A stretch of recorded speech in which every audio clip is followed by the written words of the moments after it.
for an upset. But now we are going to go back to our main stage that's very, very far away at the Los Angeles Convention Center, and we're going to talk about Call of Duty Black Ops 4. Are you guys there? Sorry, your signal's breaking up. We can't quite hear you. Guys, could you speak a little louder next time you say it? Hello? Jesus Christ. Their feed's coming through good. Yeah, great. We're here with David Vonderharr from Treyarch. Hey. We're going to talk about one of your little-known games.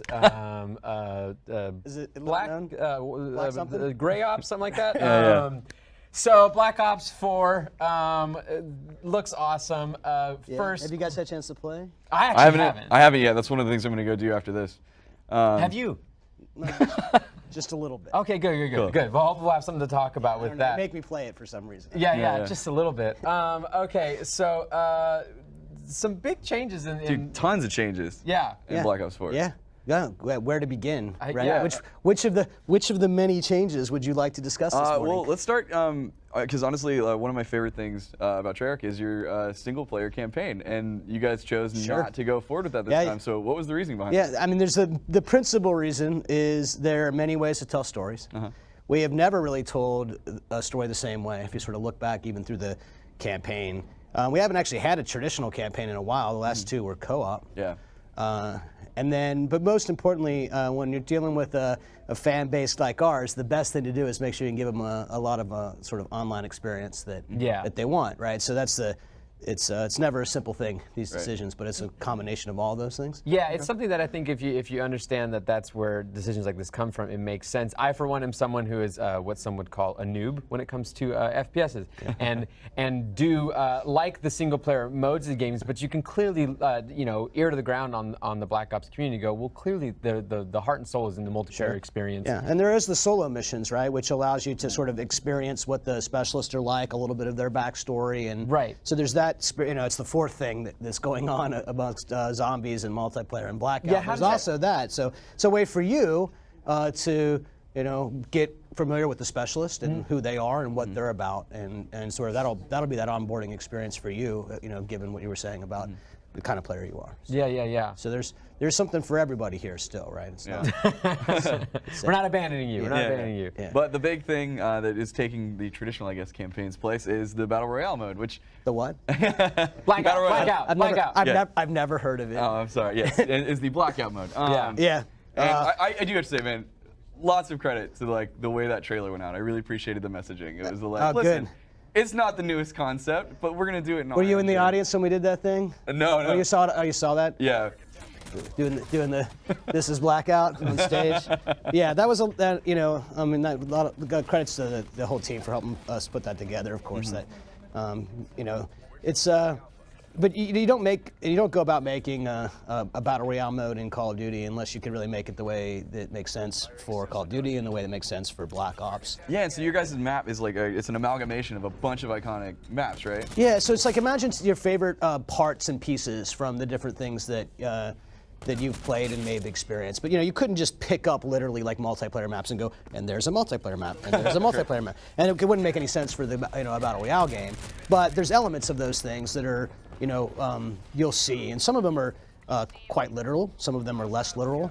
And some of them, and my favorite bits of them, are you have a place that you know from the game.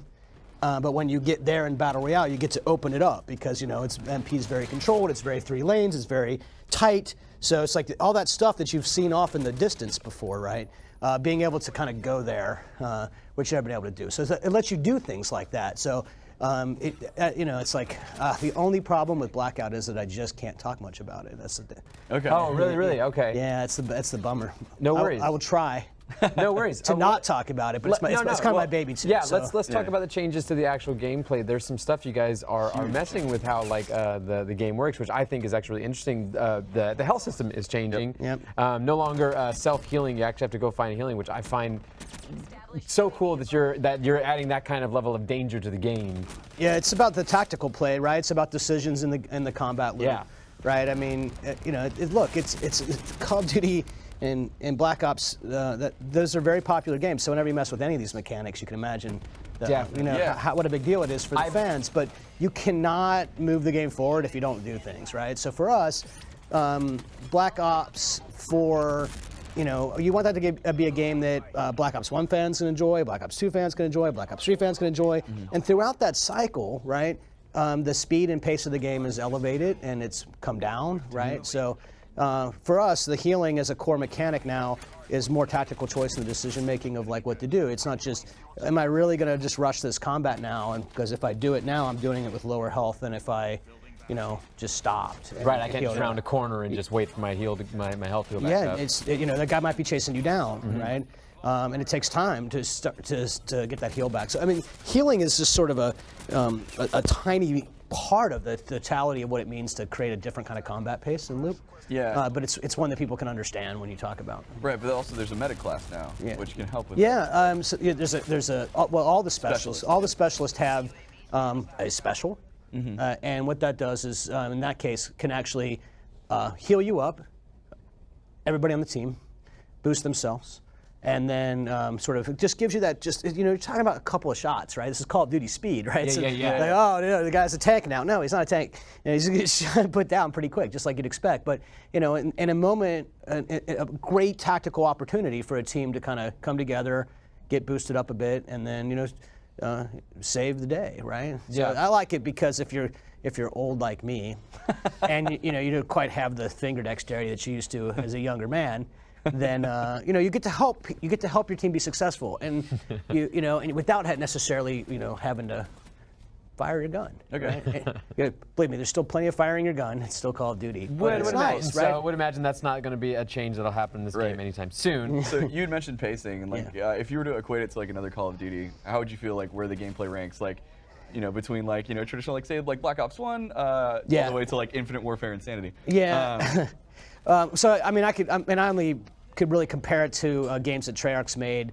And it's a weird comparison to make because of the differences in how the things. But this is somewhere it's not 3 speed. It's definitely slow would be the wrong word. It's not as paced slowly as 1. Okay. So it's definitely between. But if you said it was 2, kinda. Okay. Right, but it's 2 with the healing mechanic. So if you had to like put it on a scale of Black Ops 1 to 3, which I understand why people want to do that. Right. I do it too, but.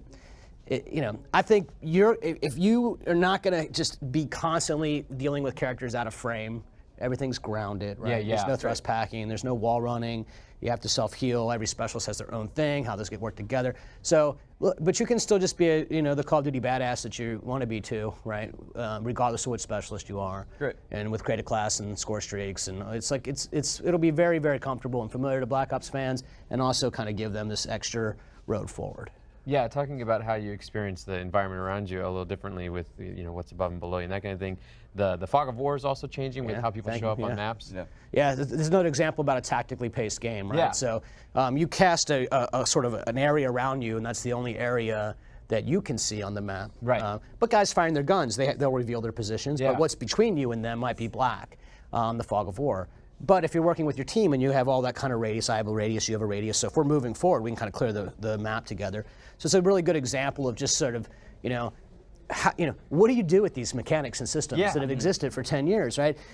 Or longer, and what do you do to innovate within them, Keep right? it fresh, right? And sometimes you just have to like chop things down to the ground and start again, right? Because over a long haul, and we know this, I've been working on Black Ops, I've worked on every single one and many before that. Over time, these systems kind of stack and stack and stack. So here's an opportunity to kind of clean the slate up a bit and go, okay, well, what would we do if that stuff didn't exist? Which is a very difficult question to ask yourself because you've been living with the way that things worked, for example, for so long. But like I said, I mean, it's very important to us to sort of, we got to push forward. We got to move the game forward somehow, right? You don't get any credit for not trying. You have to do something. And we think these are great things to create a sort of a more tactical paced game. Yeah, it seems like that's a balancing act when you're working on, if you're someone who's been working on these franchise games for a while. Make no mistake, it's very challenging. Yeah. It's very challenging to, you're constantly weaving you make something new, but don't change anything I like. Yeah, everything will be scrutinized, right? Right. I mean, there's a million people Yeah. who all have something to say Yeah. about what's sacred to them. Just right? give them all what they want. Just It's give them all easy. what they want. I will give you everything that you want. I would like the same but better, please. Yeah, it's this is the life we have chosen. It's great though. It's great. Woe is me. Yeah. My life is Oh man, horrible. working on video games. All right. Oh yeah, I designed Call of Duty. My life is terrible. Can we talk? That's gonna get quoted out of I context. know, right with that shot. Good stuff there. Can we talk about the zombie mode? Yes, you can. Awesome. That's a little different from how it's been done prior. Can you? 3 zombie experiences on the disc, day 1. That's fantastic. That's a lot of zombies. Yeah. Zombies, people love zombie stuff. We could not possibly make enough zombies content. I think. You know? Yeah. So right off the bat, that team's slaying it right now. They did the Voyage of the Dead, the Titanic, the Artemis Titanic, then 4, and then the Mob of the Dead remake, which is Blood of the Dead. Fans are gonna go crazy for Blood of the Dead. We have signs around our offices, guys, who remaster Mob of the Dead, right? It's like stuck on people's walls. They're like, they get on TV and they like hold up the remaster Mob of the Dead sign, like, you know, behind newscasters and stuff. And we print that out and hang it up on the hallway. People are nuts. That's such a fun. Are we going to be able to play as the presidents again? Did we do anything with the thing that we talked about? We have not announced anything involving presidents. Okay. Talking about tactical responses and stuff. I feel like that was... we were joking if we could put the presidents in other aspects of the game the other day, but no presidents Blackout. right now. Got it. Yeah, no presidents right now. Okay, cool. So one of the things that I appreciated most about Black Ops 1 was you guys like just hid a bunch of games inside of the game, and like you're already doing so much. Should people be like playing around trying to find some Easter eggs? Someone needs to. So you have to explain something to me. Okay. If you ask me if there's an Easter egg, and I tell you that there's an Easter egg, does that mean it's an Easter egg anymore, or is it something else? Well, I mean, I don't want any details. It exists. It's like James Gunn says there's still Easter eggs that people still haven't found in Guardians of the Galaxy. It encourages It people to exists, hunt just for haven't them. found it yet. Right. Yeah, I mean, I think you know the answer to your own question about whether or not we would have Easter eggs. That's ludicrous. We would never do that. Look at me. We would never do that. Okay. Never. Got it. Are we having fun? Yeah, absolutely. I'm having a blast. Let's go play Bops. Let's go do that. Cool. Let's go right now. I got one more question Yes, for you too. So, what's your standout gun? There's always like that one that seems to kind of shine above the others at launch, whether it's an SMG or an LMG. So we know them in dev terms. So it's like the name of the gun that I'm thinking about has a weird name that will not be the name of the gun. Okay. It's You have a secret menu. Yeah. Close, actually, but you'd have to have the debug executables, which you won't have. Yet. So, we name the guns off their core profile. So the dev names, right? Not the real names that are in the game. So there's one that's AR_standard. So it is the purest of all ARs of all time, right? So it is the perfect all-purpose gun that is mine. All right, you're getting me really excited because I love AR. So. So if I give you the name now and the name changes, I've seen this happen, and then people are like, "You said it was this." Oh yeah. Okay, that makes sense. That's what happens to me. But keep your eye on assault rifles, is what you're saying. No, the weapons are really interesting brand characters in and of themselves. They don't carry the same attachments across the spectrum. You know how it's usually like all ARs have all these, right? Right. So they're developed as a little brand. They're developed as a little character in and of themselves. They each have their own kind of personality. And it's a very special treatment of the weapons, this game. A lot of effort gone into weapons, the ballistic system, the effects system, the attachments. So those are, the game, this is, you talk about the specials all day long, but this is guns, it's a first person shooter, yes. Yes. We think, not confirmed. Not confirmed. Either. As a gamer yourself, what's the part of the game that you're so excited to get people to be seeing? Is it a map? Is it It's not a map. Style? It's all the maps in one map. That with Blackout for me personally, but it's only because I'm really close to that thing. In fact, when this day's over, I'm going back to work on it immediately. Nice. So look, it's a big game. it's got something for all of the fans, regardless, and more of those things, and then the new things too, right? And it's all uniquely Call of Duty. That's it's fantastic. all uniquely, Treyarch. It's all uniquely the Black Ops series, and fans are going to feel that, right? They're going to feel it in sort of everything we do with that. It's all the ways to make that as rewarding as you can. As a developer, everything's very tactile and haptic and looks good and smells good, right? You can feel that stuff. And I think that polish is going to really come through. It's a celebration. We've learned a lot making the Black Ops games. That's fantastic. And they all come to bear right here. I'm looking forward to checking it out, man. Yeah, and people can check it out this October. Yep. Yeah, 12th. The October 12th. Yeah, the earliest we've ever put a game on, I think. Well, we look forward to that. Thank you so much for joining us. Yes. Have a good E3, guys. Thank you so much. Yeah, You it's too. good. And Good way let's to- go good way to all start. the way across the country So far to away. our sidecar Bye. people, Miss Ashley and Mr. Gus.